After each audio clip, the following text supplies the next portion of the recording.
Hello, good evening, friends. I'm sorry there was a little bit of a computer glitch. That's why I could not upload the PPT earlier. Now I'm back.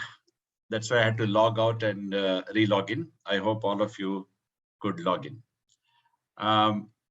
Before I start today's lecture, I would like to actually thank all the professors, HODs, senior consultants who are also logging in to my lectures, and they are generously complimenting me, appreciating me every day.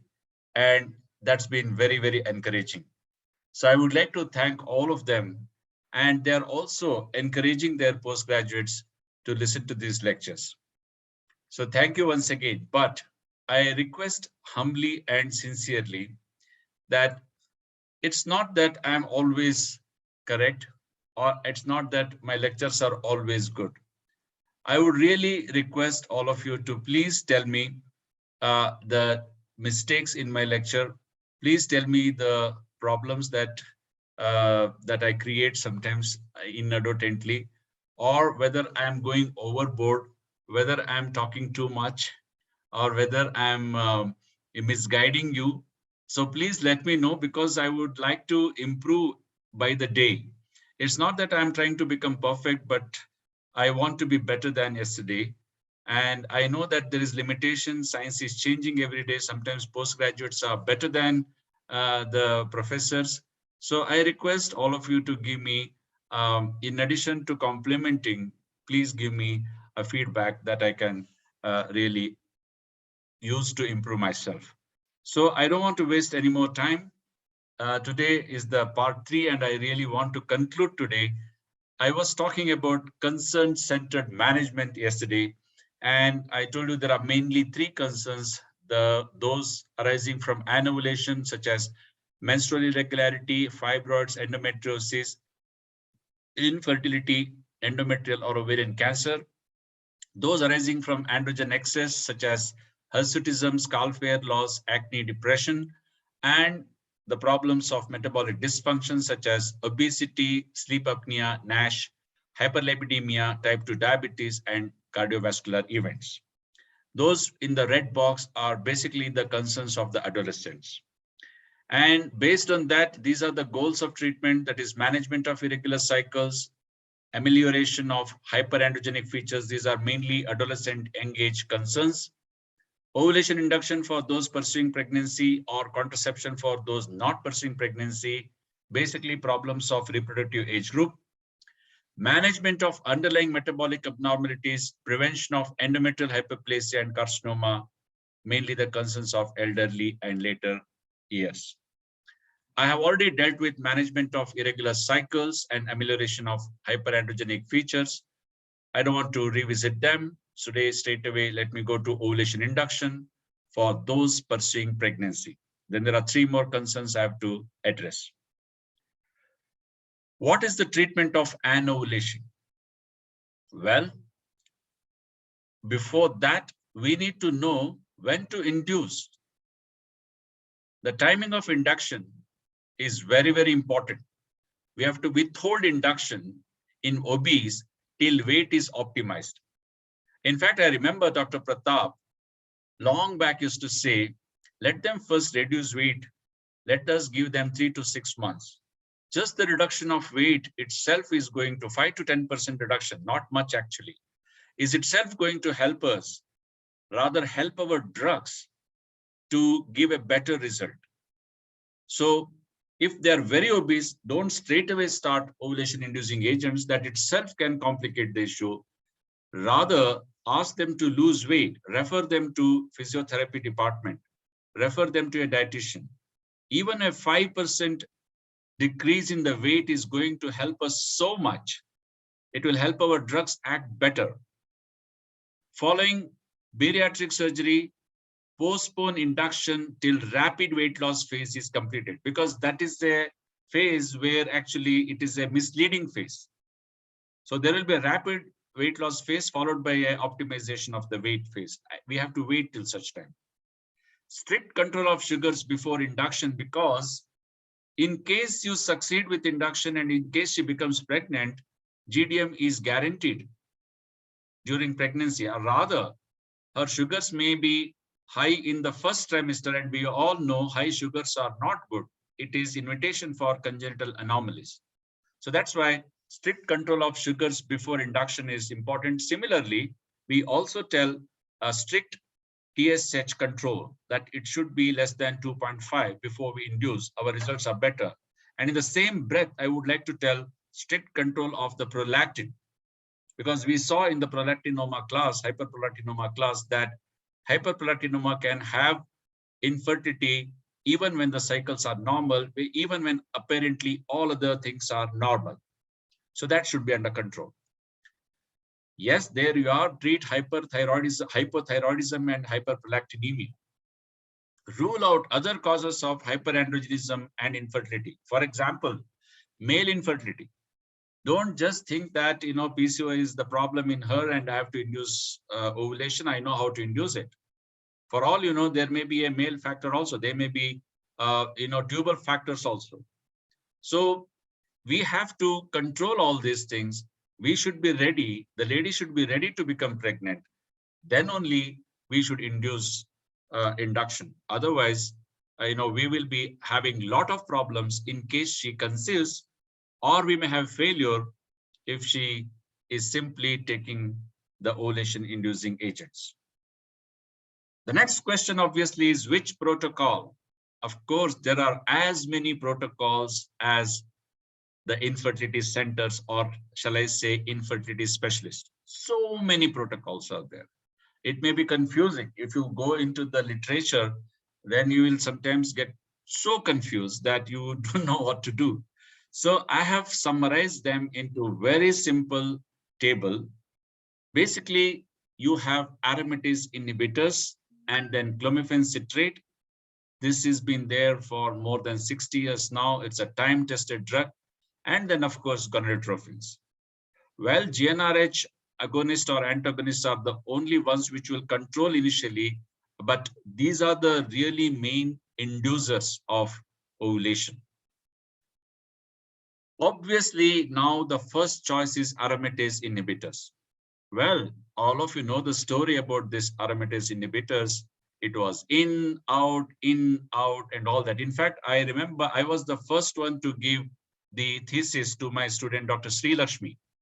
I gave her aromatase inhibitors. And when she was about to finish the thesis, Government of India banned aromatase inhibitors. And she was so worried. But luckily, our data collection was over, only analysis was left. But she was still worried, saying that whether this thesis will be rejected.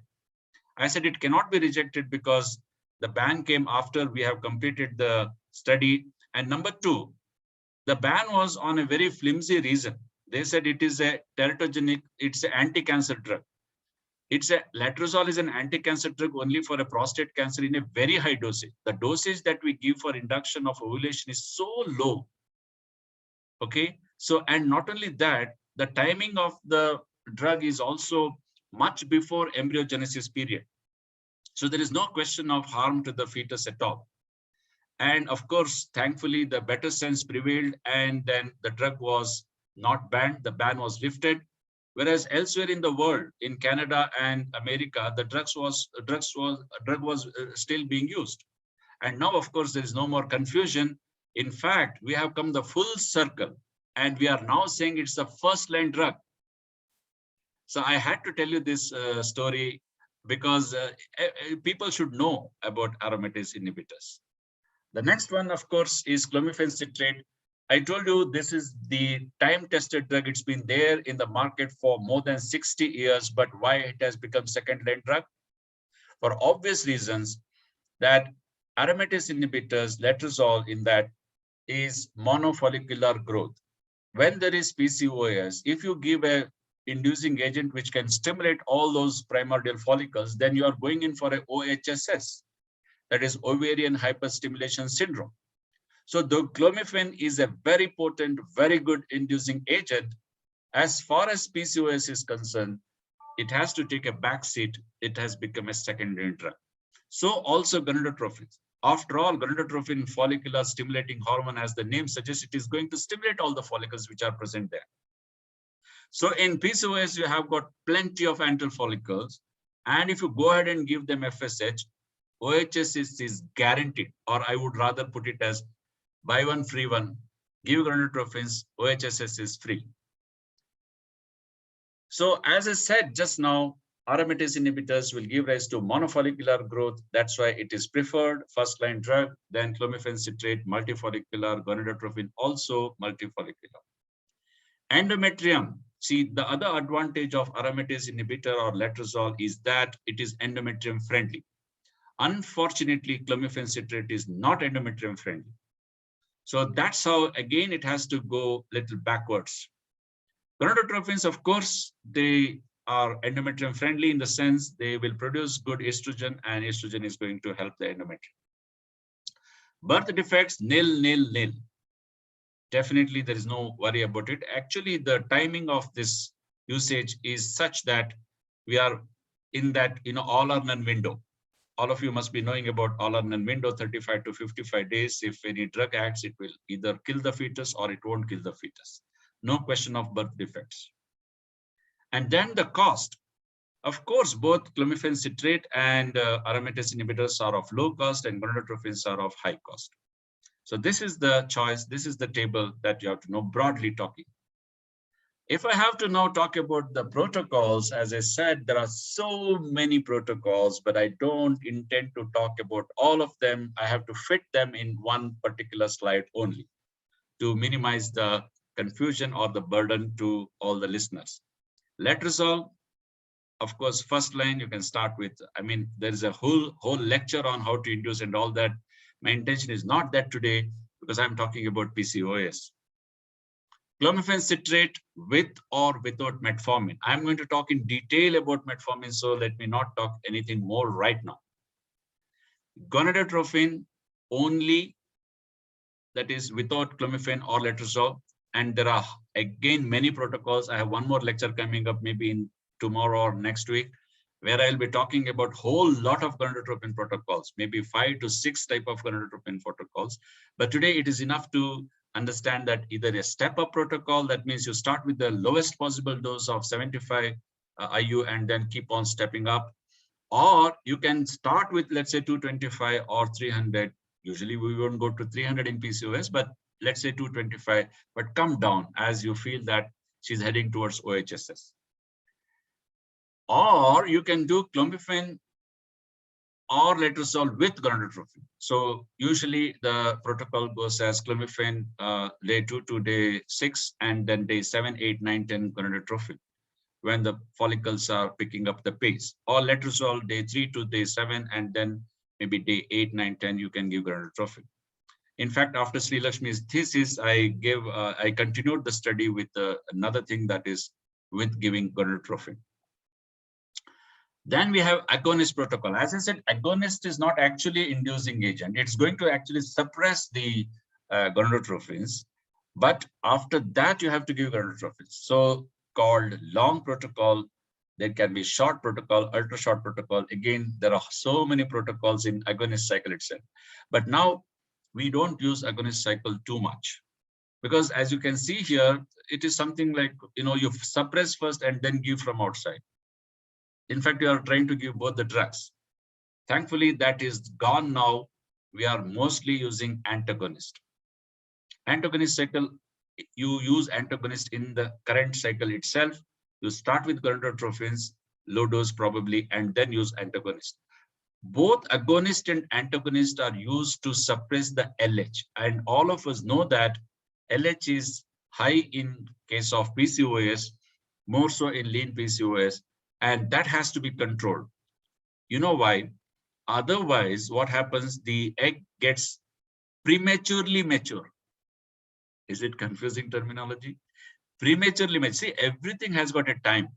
You must ripe at a time. You must bloom at a time. There's time for everything. Too early is not too good. Too late is also not good. So what happens if there's a lot of LH?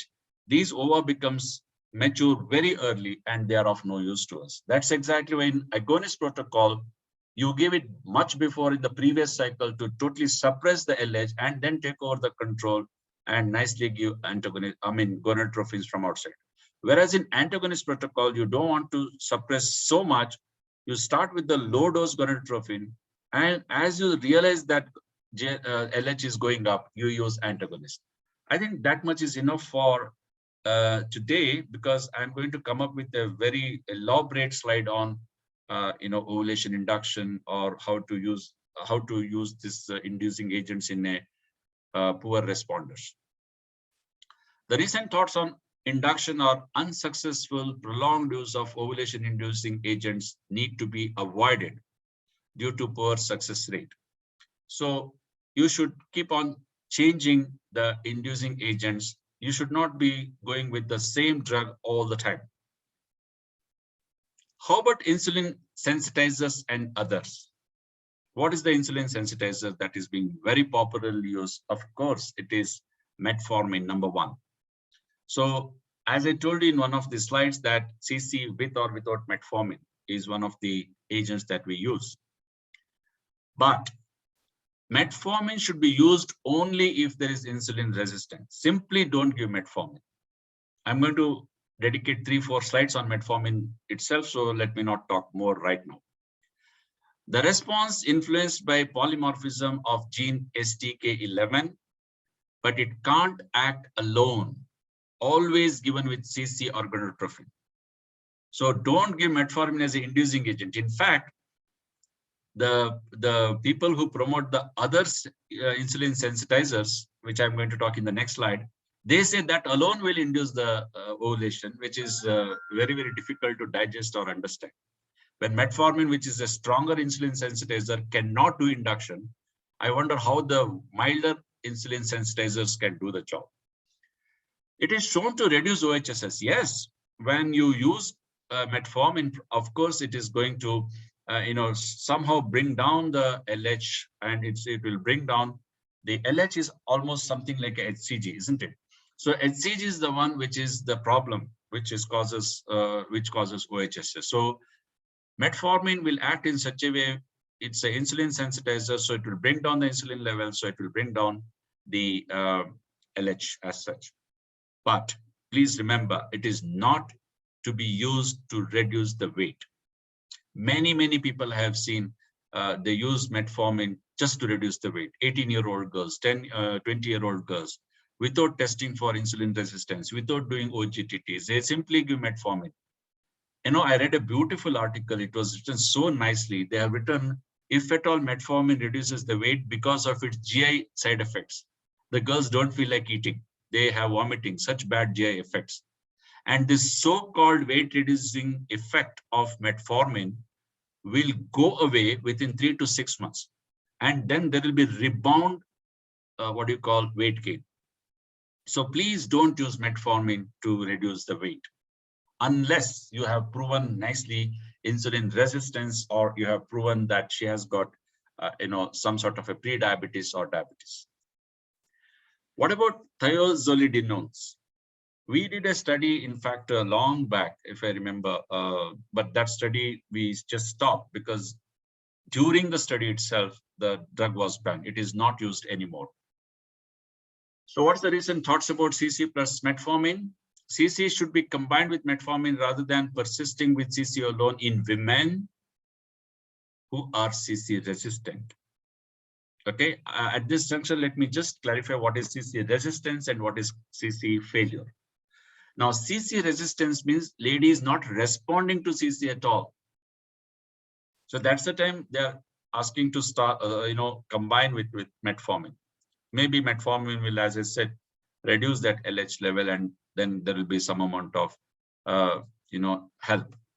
Whereas CC failure means CC has induced ovulation, but she has failed to become pregnant. I hope I'm clear. CC resistance means CC is not acting at all. It is not inducing ovulation at all. Whereas CC failure means it is inducing ovulation, but it is not converting it into pregnancy.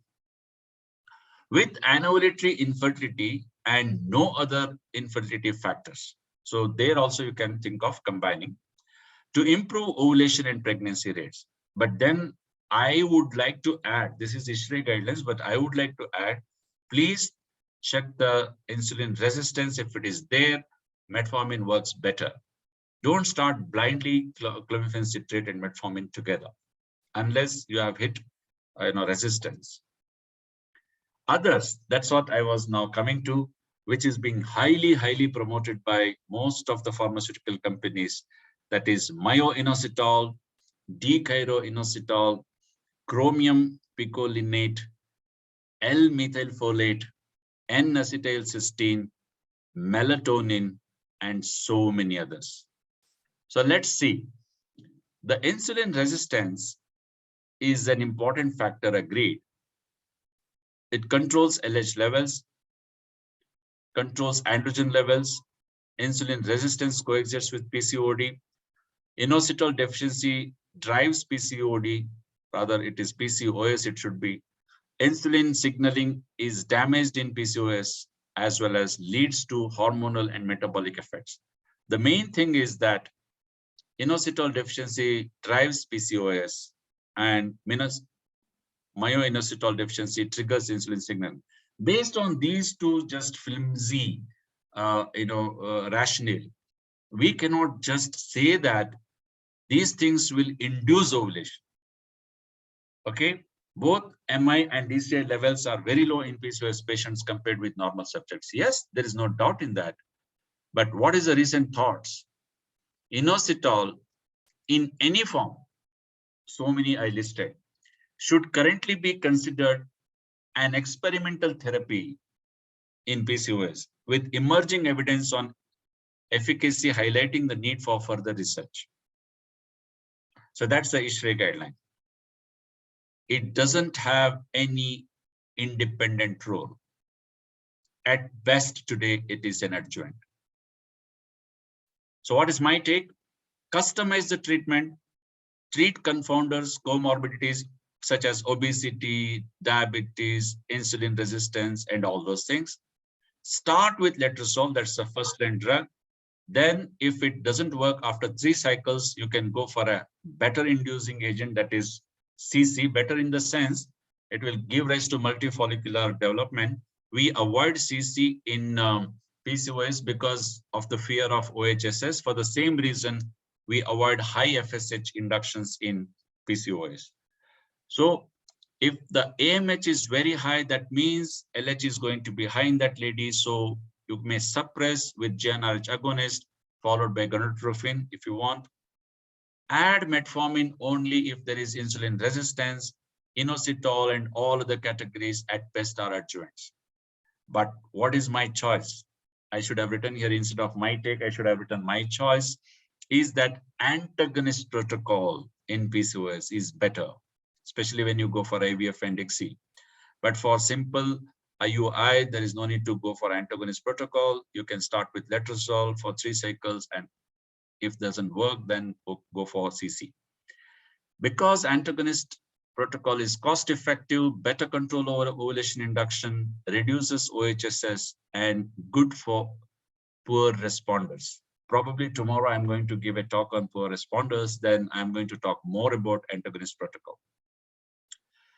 The next most important, I would say, controversial issue is whether to drill or not to drill the ovaries. Once upon a time, I remember around maybe 15, 20 years ago, when the drilling came as one of the methods to induce ovulation or to control the androgen, everybody started doing this. It's something like when you have a knife, everything looks like cutting thing. So many people used, or it was used, abused, overused, and misused, and everything happened with the drill. In fact, I know many of my relatives also had this problem, and later on they had infertility and things like that. So what I would say in just 2 slides is that how it acts. It acts by reducing intrafollicular androgen milieu. It has limited role. It has a role, but limited role up to 6 months only. That doesn't mean that you can keep on drilling throughout her life every 6 months.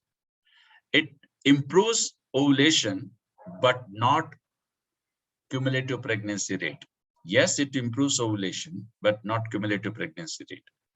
But there is no role of ovarian drilling in insulin resistance. This has to be clear.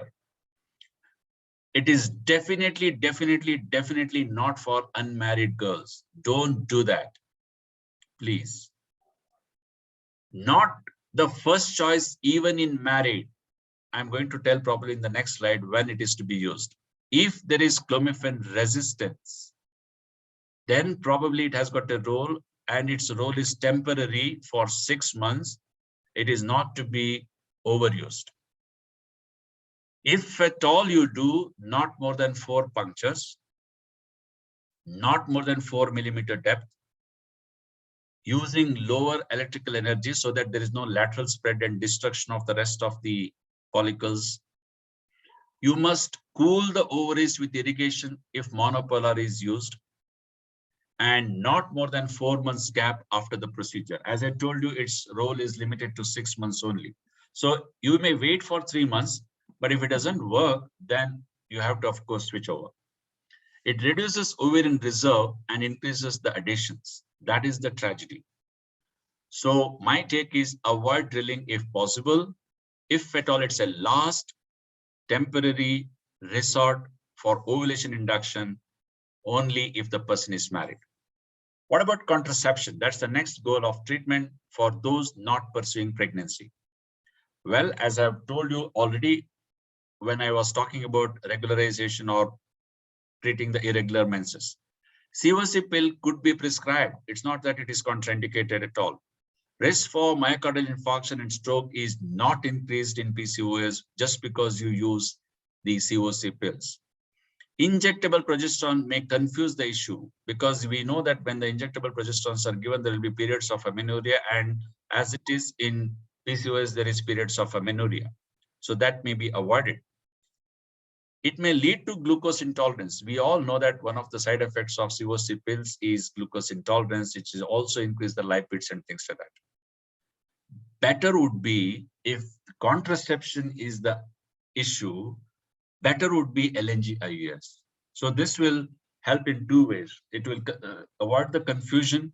It will give rise to some sort of amenorrhea, which is better. And then it will act like a contraception as well. And no hormonal systemic effects. It's locally acting. So that's why LARC, that is the long-acting LNG IUS, is better. The next goal of treatment is management of underlying metabolic abnormalities. For this, lifestyle changes is very important. In this, both overall calorie reduction and composition of diet is more important. I better talk less. This time when I went to Manipal, everybody said, you have put on weight, you have put on weight. So, I should not talk more about this. But I have found, not now actually, I had found it's quite some time ago, intermittent fasting is one of the better things to do. And that's what I'm now pursuing. I can't be doing heavy exercise because of my age and other things. So intermittent fasting is better. 2 to 5% weight loss improves metabolism, as I just said earlier. Metformin should not be used as a means to lose weight. I am telling this again and again. All 3 types of exercises. What do you mean by all 3 types? Aerobic and isometric, as well as stretching exercise, at least 3 times a week. So the low carb diet, so-called, the truth is that they have, taken so much of studies, and they say 12-week study involving 28 obese women, high protein, low carb diet, low protein, high carb diet, both were equally effective for weight loss, improvements in mental, cyclicity, insulin resistance, dyslipidemia, and abdominal fat. So it doesn't really matter, whether you take this or that. What matters is you should eat less. You should not eat only. That is the best. But how to do that is the question, what we call yaksha prashna. So I made a formula for myself actually, and I want to share with you all what I call myself as the Murli's 5C formula. I have made another formula, Murli's rule of 5, in when to deliver the baby in FGR. So please see whether it appeals to you. If it appeals to you, you may also use. I have lost a little bit of weight, but let's see. I think you will agree with me. What is that? C for convince first that weight reduction is necessary. Many a times we think it's not necessary, it's okay if I look bad, it's okay and all that. It's okay. I mean, we should not take it very emotionally, but weight reduction has definitely got its benefits. So we must be convinced that weight reduction is required, not just for the looks of it. Okay. Then conviction, strictly follow what it takes. You should be very, very strict and determined to do that. I must lose weight. Okay, not maybe just to look good or but anything, but just as it is for a better health. And then control. What do you control? You know, the weight loss, 80% is because of the diet and only 20% because of the exercise. Sometimes we do too much of exercise and eat too nicely, we won't lose weight. So 80% is diet, 20% is exercise. Intermittent fasting is better. Consistent, we should be consistent. Make it lifelong habit. Don't go for crash courses. And then you should compliment sometimes, even if you lose 2-3 kgs, you compliment yourself with even little improvement and get encouraged. So appreciation is the best way. You should appreciate yourself, you should appreciate others, and that will run. What about statins for dyslipidemia? Meta-analysis of 4 trials, 2 to 44 women said statin therapy decreased LDL and triglycerides, but had no effect on HDL, fasting insulin, or CRP. A small decrease in serum testosterone, no improvements in menstrual cycle regularity, ovulation, acne, hirsutism, or BMI. So no need probably. What about obstructive sleep apnea? Important determinants of insulin resistance, glucose intolerance, type 2 diabetes, ovulation, acne, and BMI. So treatment with continuous positive airway pressure, CPAP, improved the insulin sensitivity and reduced diastolic blood pressure. What about NASH, non-alcoholic steatohepatitis? Increased in women with PCOS, both weight loss and metformin use appear to improve metabolic and hepatic function. Now I talk in 2 minutes about the wonder drug, metformin. In fact, I read a very interesting article which said metformin, the new vitamin D, or rather new vitamin. So it is being used like a vitamin. Let's see whether it is correct or wrong. Compared with placebo, of course, it improves insulin and insulin sensitivity, increases HDL, reduces testosterone, but no significant reduction in hirsutism. So metformin for prevention of diabetes, of course, if it is a high-risk patient, you may give it, but it is not recommended yet for prevention of diabetes. Recent thoughts, as I said, only in high metabolic risk groups as an off-label drug. It is no longer indicated for hirsutism, no longer indicated for anovulatory infertility, for prevention of abortion, no longer indicated, for prevention of GDM, no longer indicated, for prevention of other pregnancy complications, losing weight, no longer indicated. So depression, anxiety, of course, it is a part and parcel of PCOS. So we have to give them antidepressants if that is the case. Finally, for prevention of carcinoma, because of unopposed estrogenic action, we have to give COC pills so that we can prevent endometrial hyperplasia. We must also do the LNG IUS for the local suppression of endometrium. That is much better. EB should be done. It should not be delayed at all. Sum and substance, PCOS hyperandrogenic state, evidence of it should be there, and we should prove the insulin resistance by GTT, treat the symptoms as per the need of the patient. COCs or progesterone withdrawals are better for irregularity of cycles. Mechanical removal is better in case of hirsutism. Pharmacological agents only delay the hair growth. Weight loss is always good. Ovarian drilling should be last temporary resort. And induction of ovulation, letrozole is first line. Caution should be used with other drugs to avoid OHSS. Ovarian drilling, as I've already told you, last resort. LNGIS for contraception, statins not recommended. Triennial screening with EB is a must. So thank you very much. Thank you very much for bearing with me for 3 hours of PCOS. Thank you very much.